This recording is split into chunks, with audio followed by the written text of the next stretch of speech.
And since you prompted me, big invitation for our big history weekend, which this year is going to be May 3rd, 4th, and 5th. Headwaters History Days, our 6th year. Events in Shandaken, town of Middletown, i.e. in Fleischman's, Margaretville, Dunraven, Andes, and Roxbury. I really, especially, one of the Roxbury sites is really cool. It's the old school Baptist meeting house outside of Roxbury up in the hills. That is almost never open. That will be open Sunday, May 5th. Everybody knows Anthony, or most folks here know Anthony. He will be hosting there. And also on Saturday, he'll be doing his clock tour at the clock tower in Roxbury.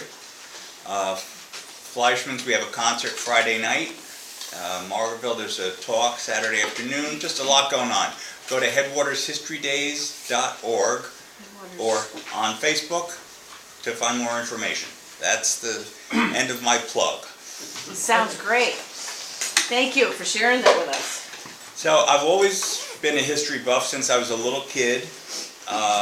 Once I moved up here in 1991, I started getting into the local postcards. I'd seen a photocopy of a postcard of my house and I wanted to find it. I eventually did. Many thousands of postcards later, I now sell postcards as well, and I tell people postcards are like drugs. You sell them to support your habit. But in the last several years, I've been paying more attention to the railroad history in New York State, up here in particular, but all over New York State. There's very rich railroad history. And of course, the biggest railroad of all was the New York Central. This card shows their Empire State Express, the most famous train in the world. However, I'm going to tell you, if you wanted to learn more about the New York Central, it's not going to be here tonight. I want to talk about some of the smaller railroads in New York and give you some images. When I first started thinking about this program, I was envisioning 30 or 40 slides of 30 or 40 different railroads. And then I thought that would kind of end up being one big blur. Sort of, I don't know if you remember the movie, If It's Tuesday, This Must Be Belgium, that kind of thing. So I said, no, let me just focus on a few of them in more detail. So that's what I'm going to do. I encourage questions, and whenever I give a railroad talk, I know there's somebody in the audience who knows more than I do about some things. Please feel free to add, to correct. I don't take offense, so please feel free to chime in. So, not the New York Central. I look at some of New York State's smaller and more unusual railroads. The first one I'm going to talk about is the Harriman Incline Railroad. This is a small, very private railroad. Believe it or not, it was built by the fabulously wealthy E.H. Harriman on his estate in Orange County. And it was solely for his own use. There were no other passengers. When he added to his acreage there, he had several thousand acres and bought more. He decided he wanted to build a mansion on the top of a mountain. And that presented some logistical problems. So what he did was he built himself an incline railroad. It was used to bring the supplies up to the top of the mountain to build the house. And then once the house was completed, it was used to bring visitors up and to bring groceries and whatever supplies needed to be brought up there. But the amazing thing about this is it was a private railroad for this one man's house. Wow. So this gives you a view of the incline from the bottom. This is a real photo postcard from about 1910. The railroad was built in 1904, which is when the house was constructed, and then it was used until the 1920s. How long was it? I don't know that. I couldn't find much on this. I found these two images at a postcard show last year, and I've tried to do some research. It was, I think what you see here is pretty much it. The next image will give you probably a slightly better view. It was not, miles and miles and miles. This was strictly from the bottom of the mountain to the top of the mountain to get to his house. Is that Governor Harry? Grandson. The governor was this guy's grandson, I think, right? I think so. Yeah. And then it ended up that, I guess, Averill donated a lot of the land to the state, so a lot of this is in, is state park land there now. But at the time, this was their private estate, and they wanted to get to the house on the top of the mountain in style. So this would be a better view of it. That'll give you a better sense of how long it really was. This would be the, from the bottom, including the, the gates and everything.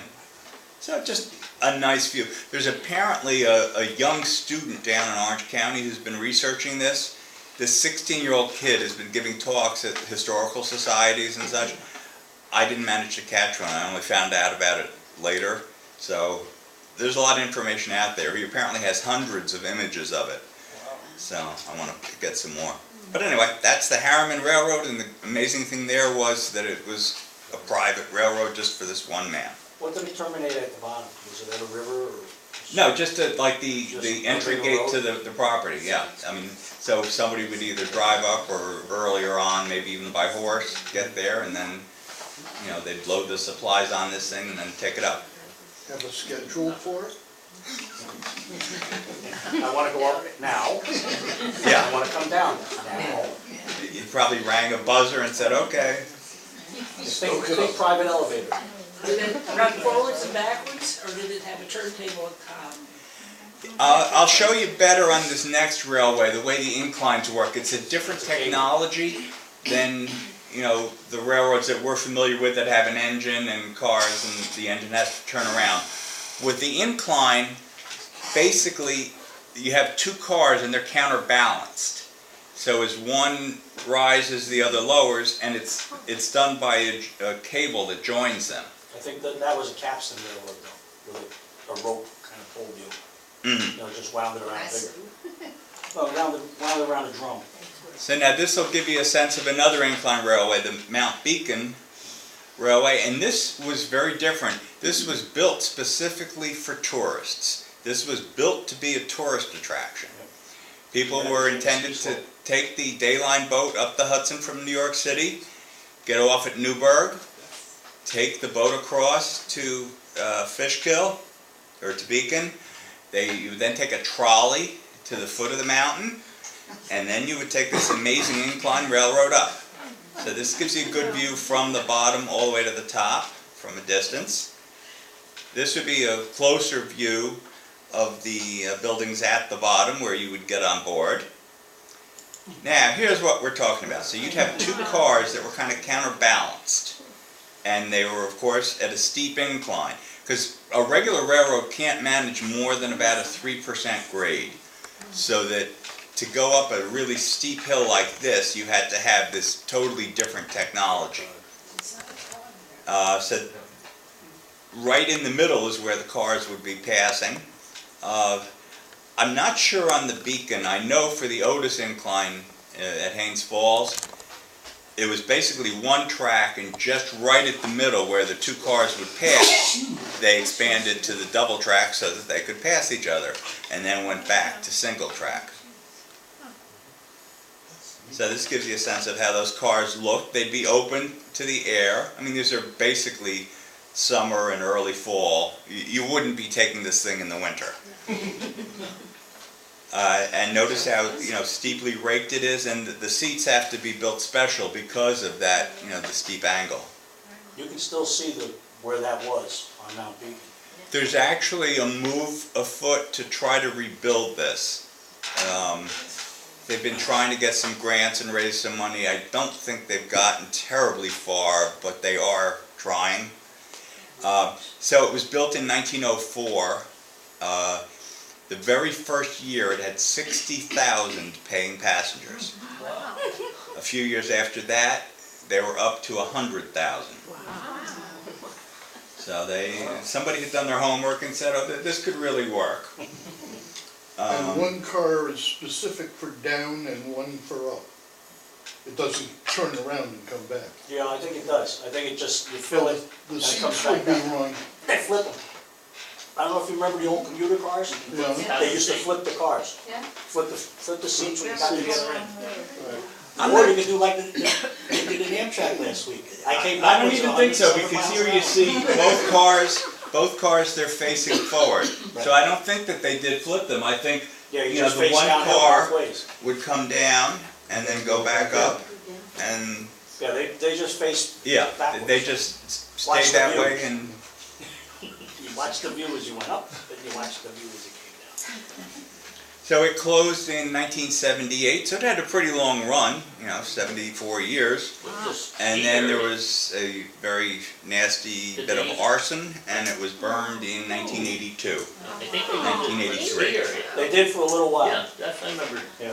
It's just north of Route 84. You can see it from the highway. Yeah, you can still see the incline. I think you can still hike it. So, Probably Yeah. can. but people are looking to restore it. Full of rattlers. Yeah. So this would be up at the top. They had what they call the casino, not what we call a casino, but kind of a, you know, an amusement building where you could find various amusements. And then there were some private cottages up on top as well. Next railroad I'm going to talk about is the Fenwick Lumber Company. And that's another private. This was just for logging. This had nothing to do with passengers. And it existed from 1903 to 1917, a fairly short existence. But the way logging worked, once you cleared all the timber out of an area, you were gone. You moved on to the next mountain where you could get some timber. So this was actually in Lanesville, just down 214 from Hunter Tannersville. And this will give you a sense of it. Because it was only for transporting the lumber, didn't have to worry about passengers, it was a little rickety. They didn't have safety issues or anything like that. They just built the minimum for their purposes, which was to create, you know, a way to get the timber down. And the way it would happen was that at each level on the mountain, they would have, you know, a level road that horses would drag the lumber to this railroad. But then they would load it and, you know, take it down on the railroad car, because here the incline was so steep that they could not maneuver just with the horses. A few years ago, Mountaintop Historical Society had a hike there with Rick Brooks, has done a lot of work on the Fenwick, and Mike Kudish, who's done a lot of work on the forests of New York. It was a really fearsome hike, one of the roughest I've ever been on in terms of you were really climbing on very steep and difficult terrain. So it made you appreciate the work they did to, and that they had to do if they wanted to get the lumber out of there. This would be a real photo, so this gives you a real sense of, you know, how it actually looked close up. And we know this is Fenwick, even though you don't see a caption on it, because on the back the postmark is Edgewood. There's no Edgewood post office today, but Edgewood used to be between Lanesville and Hunter. At the edge of the woods. There you go. Which is probably what attracted the lumber company to begin with. Rick Brooks told this great story when he was researching this company. After they left here, this company was still in existence in West Virginia. He actually called down to the town there, to the post office, and asked the postmaster, find the oldest person in your office now and put them on the phone, because he wanted to pick somebody's brain about this long ago operation, and he actually did find some information. But I thought that was kind of cool. Let me talk to the oldest person in your office. Another view here showing again how rickety it was, but for their purposes. And here it's very obvious that, you know, they didn't go with steel ties or anything like that. What did they have lots of up there? Wood. So they made the railroad with wood. And guess what? When you're done, you pick up the wood and you got more wood.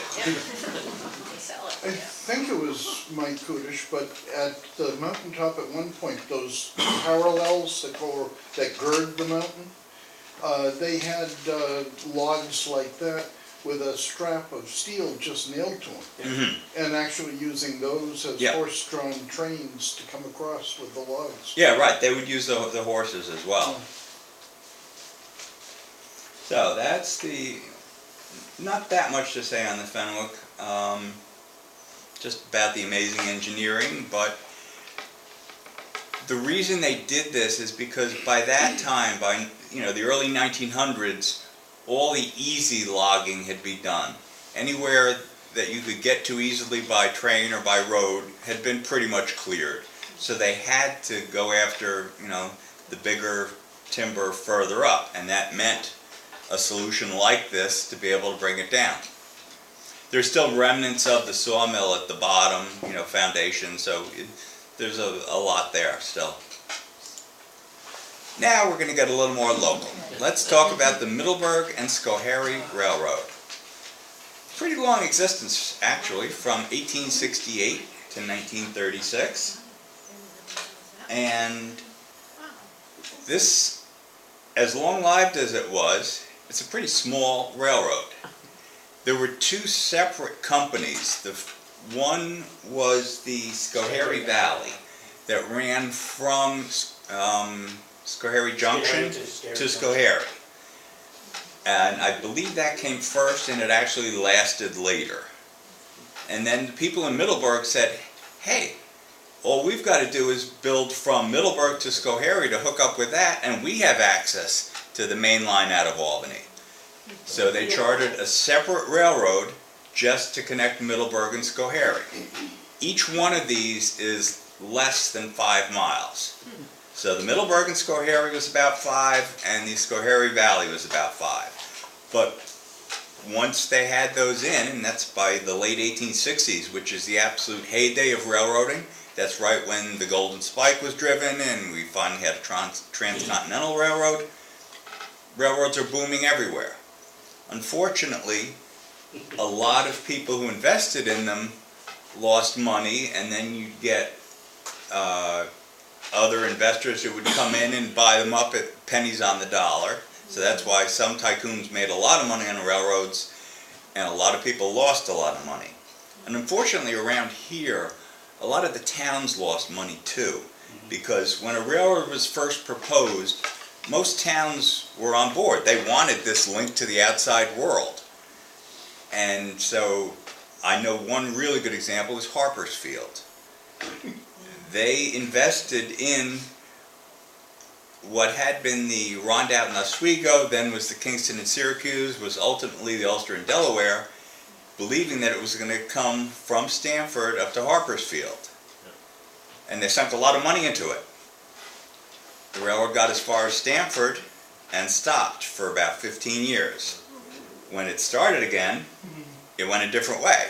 So the people in Harpersfield put in all this money and ended up with nothing. But that's how the railroad business went back then.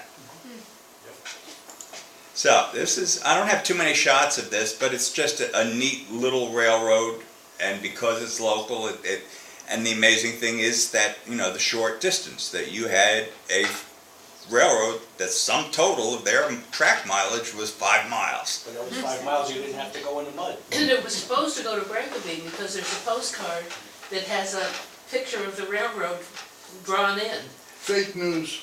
It was supposed to go to Grand Gorge. I was going to get to that in a minute, because that's actually a different line. I'm going to get to that a little later on. That wasn't an extension of the Middleburg and Schoharie? Well, It was supposed to all link they together. were all supposed to meet up, but I'm going to tell that story later on. Okay. But here's a nice early view of the depot in Middleburg. Can I sour a little plug here? That's being renovated now for a museum starting sometime in the summer. I thought wasn't that at one point a private house? Yep. Yes. It was Okay. a private house at one point, an apartment at one point. I mean, the thing is 31 by 15 feet. Yeah, it's a And weird at size one for a point it house. had something like 7 families living there. It did not do well over time, shall we say.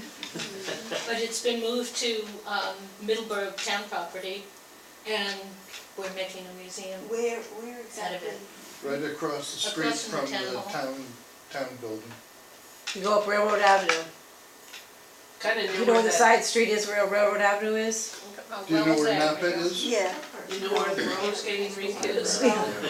Right across from It's Napa. kind of like on the left side. If you're coming into Middleburg, Stewart's on your right, it's in back of the left buildings, up in there.